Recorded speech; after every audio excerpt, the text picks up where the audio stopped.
Hi guys, we're going to talk about the plot structure of Anthem so far today. So hopefully you've gotten pretty far in the novel. It's short, so if you haven't read to at least chapter 5 or so by now, you might want to stop this video, read a little bit more, and then come back to it because there are going to be some spoilers. So let's talk about plot structure. So hang on, I'm going to get my little pointer going so that you can see what I'm doing.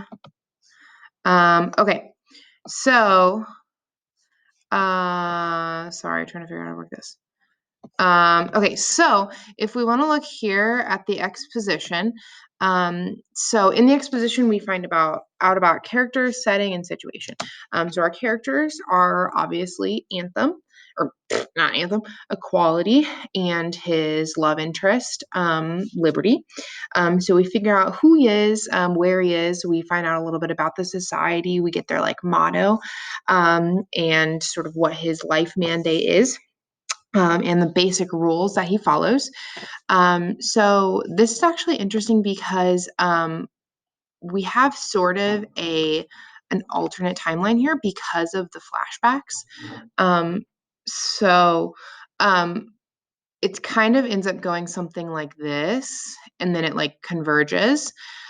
So if you want to say the inciting action could be when he does find the tunnel, so that sparks the rest of our plot. However, if you want to think about it in terms of like the inciting action of his life, of him becoming like this person that wants to know things, you can look at that flashback of where he saw the transgressor of the unspeakable word, and that sort of sparked in him an ability or an interest in knowing things. So either way, depending on like sort of what timeline you're looking at, could be the inciting action. Let's see if I can do this. Will this work? No, it won't. I'll just have a pointer.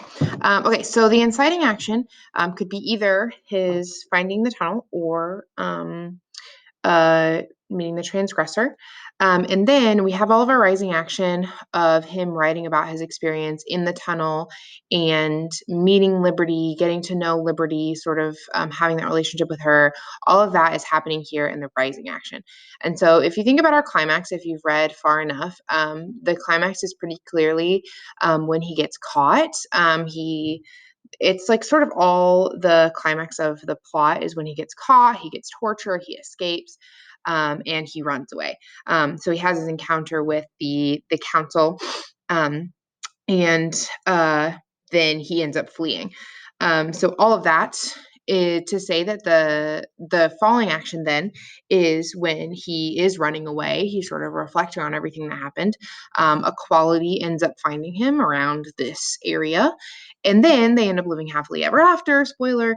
And he goes on that whole rant about ego, finds the unspeakable word. I won't spoil what that is yet if you haven't read it.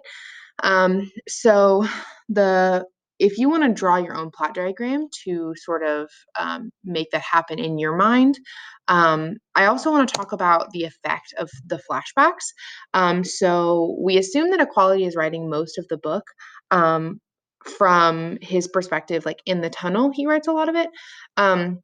And then he flashes back to other parts of his life, or in the beginning, he's sort of flashing back to when he got his life mandate.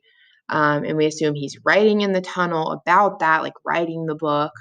Um, and he flashes back to when he met the transgressor, when he talked to Liberty for the first time. And then later, he says, I haven't written for a while because all of this stuff happened. I was tortured and I did meet them.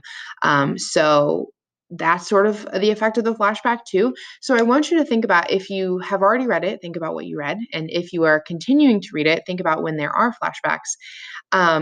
What the effect is on sort of our understanding of Equality's character growth, knowing more later, sort of having to assume as we go, what is the effect of those flashbacks. And then there's going to be a discussion and an assignment below this video that you can do some more reflection on those flashbacks.